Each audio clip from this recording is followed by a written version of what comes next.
Hi guys, my name's Danny Wilson, co-founder and strength and conditioning coach from Boxing Science, and welcome to another YouTube video. If you're not a subscriber yet, please hit the subscribe button and notifications so you don't miss out any of our free content. Or if you're wanting to find out more about our training methods or want to follow our training methods, you can check out our online memberships and products and services at boxingscience.co.uk. The link is in the description below. Now, I get a lot of questions about amateur boxing across social media. You know, how do we adapt our professional training methods to amateur boxing? Because there's a lot of different challenges. One is timing. Two, it's the stages of competition. So if you're going to go into championships, you might have 3 bouts in the space of 2 weeks.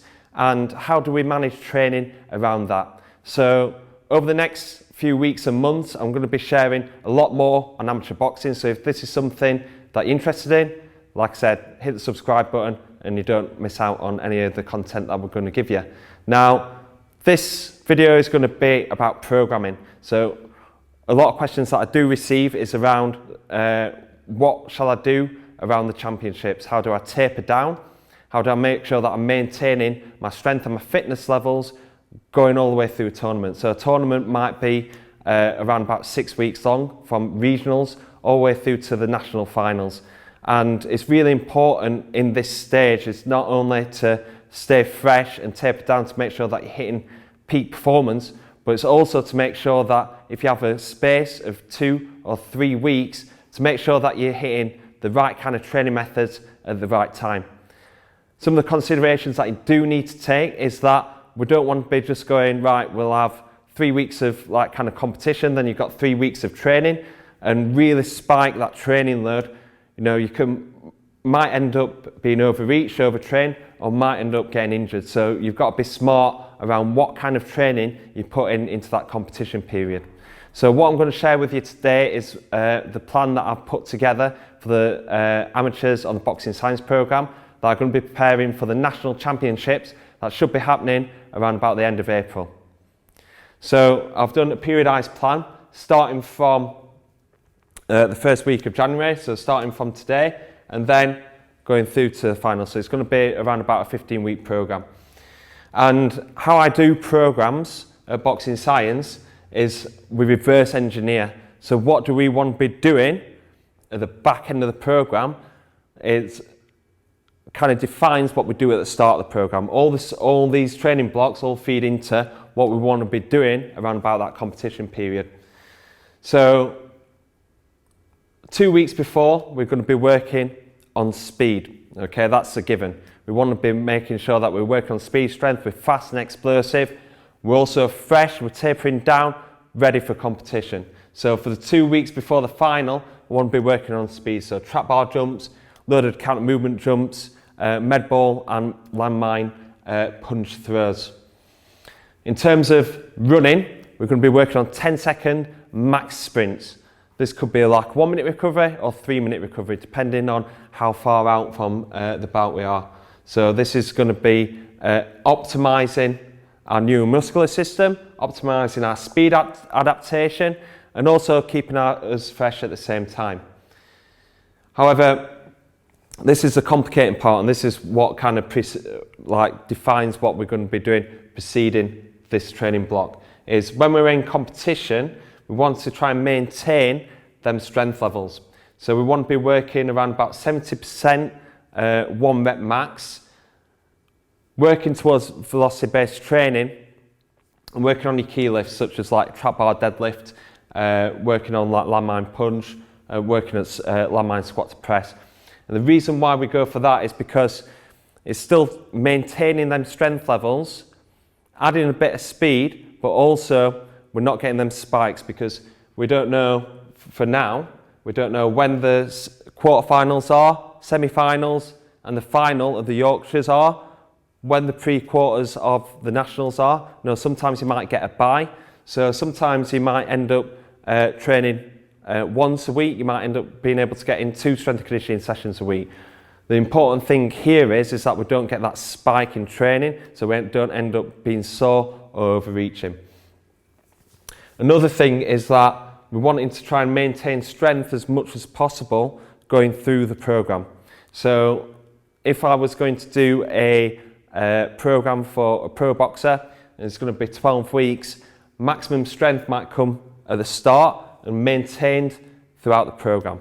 However, because this is so kind of complicated and we're wanting to try and hit a peak at 10 weeks and then a peak again at 15 weeks, you know, if we do strength too early on, the residual training effects from that maximum strength work will have diminished as we go through. So let's say if we're working on speed all the way through here, you know, our strength levels are going to come down when we're wanting to hit our peak for the final. So this is the reason why we're putting strength in there, so we're hitting them strength levels again and then just tapering off with speed. I'm going to stick with strength now, and then I'll talk about conditioning after. Before that, we're going to hit contrast and complex sets, and this is going to make sure that we're hitting them max strength quite late on, but we're also being nice and explosive at the same time, getting some strength speed stimulus in. So doing trap bar deadlifts, we'll do that separate to doing trap bar jumps. So they'll do 3 reps, 3 sets on trap bar deadlift, around about 90% 1 rep max. They'll have a rest of 2 to 3 minutes, and then they'll do 3 times 3 on trap bar jumps, around about 40% 1 rep max. And then on the squat, again, heavy exercise paired with an explosive exercise. We'll do Anderson squat paired with some band jumps. And same again for upper body, dumbbell chest press paired with a med ball throw. We're not going to do contrast for the split jerk, landmine split jerk, but we're going to use our new attachment where we can go both arms and we can kind of overload that movement pattern. Prior to that, we're going to have 2 training blocks here where we've got max strength for 3 weeks, then we go strength speed for 3 weeks after that. We're hitting trap bar deadlifts and squats between 85 to 95% 1 rep max. Then this transfers into doing some trap bar jumps anywhere between 40 and 50% 1 rep max. And then the effects from this block, we kind of put that together and we're hitting strength speed going into our competition block there. A similar concept with our pressing. We're in floor press and Viking press to really overload that pushing motion. And then we're going to go a little bit more dynamic dumbbell chest press on for strength speed. We're going to be using accommodated resistance on that, so we're going to be pressing with bands, and then a landmine split jerk. Okay, so we're going to look at the conditioning now, and we'll start from the beginning with this one. So we're going to be working on central adaptations. Now, with the amateurs, it might not be a perfect setting. So most of my amateurs that I work with all come in to a group training session. We're quite lucky to have access to a few treadmills, but we're working in a big group, so not many times I'll be able to work on a 2-to-1 ratio. I'll often work on a 1-to-1 ratio. And like today, we used 3 different treadmills, and we're kind of doing like a little circuit going through the 3 treadmills. But if you're doing individual, I'd be doing like 4 minutes on, 2 minutes off, and that's the reason why I've put it in here for them to do on a weekend. But most of their sessions over the next 3 weeks are going to be 1 minute on, 1 minute off, 2 minutes on, 2 minutes off.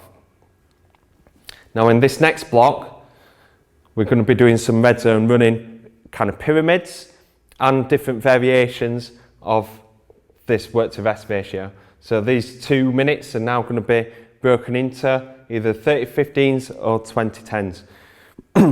Because we're wanting to overload this central adaptation stimulus, we're quite limited on volume, so we're trying to increase the intensity as much as we can. And we increase the intensity by increasing the speed, shortening the duration. Then this next block, we're going to be doing muscle buffering.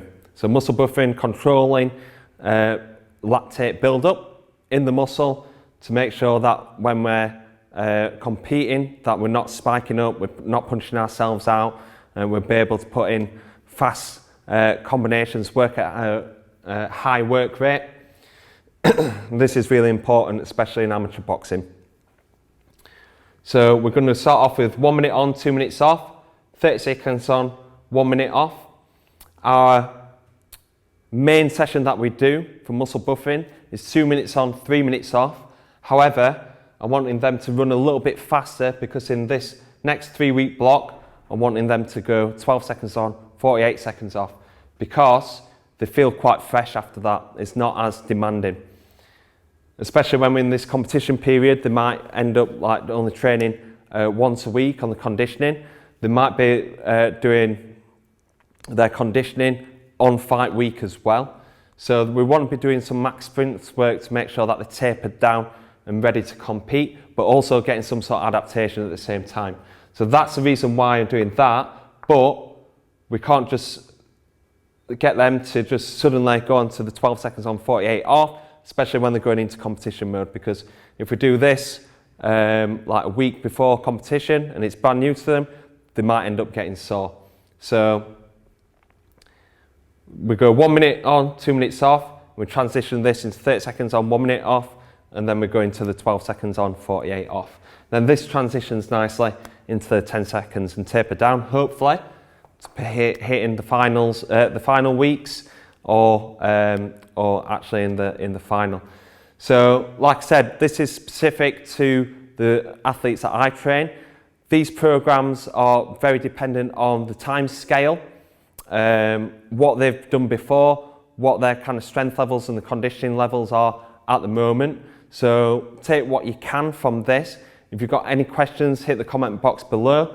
If you like the video, please press the like button and share it with any boxers or coaches that you work with if this information will be useful to them. Okay, cheers guys, I'll see you on the next video.